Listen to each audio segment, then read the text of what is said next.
Ce sera d'ailleurs le grand titre du week-end à venir. La campagne de vaccination contre le Covid-19 débute dans 2 jours dans les EHPAD. Oui, ce sera dimanche à Sevran, en région parisienne, et près de Dijon également. Une campagne symbolique, bien sûr. Quelques personnes âgées qui se sont portées volontaires recevront la première injection. La haute autorité de santé qui a donné son feu vert juge le vaccin Pfizer-BioNTech efficace. Mais il faut maintenant surveiller ses effets secondaires potentiels, Anne Le Gall. Alors les essais cliniques ont montré qu'il pouvait y avoir des douleurs dans le bras au point d'injection, dans 80% des cas. Parfois il y a aussi des maux de tête, de la fatigue, des courbatures. Mais pour la haute autorité de santé, ce vaccin Pfizer-BioNTech est plutôt bien toléré. Ses effets disparaissent au bout de quelques jours. Par précaution, l'injection est déconseillée aux personnes ayant déjà eu des allergies au vaccin.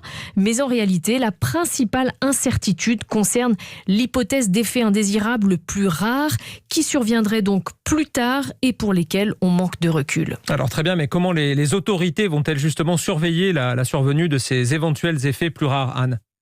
Eh bien, dès dimanche, dès le début de la vaccination, le personnel médical et les patients seront invités à signaler toute réaction anormale après injection. Ils pourront le faire auprès de leurs médecins, de leurs pharmaciens, des centres régionaux de pharmacovigilance qui sont installés dans les hôpitaux ou tout simplement sur Internet via un site spécifique. Ces données seront scrutées de près par l'Agence de sécurité du médicament et par des systèmes d'intelligence artificielle. Le but, c'est de pouvoir donner l'alerte très vite en cas de doute sur un effet indésirable.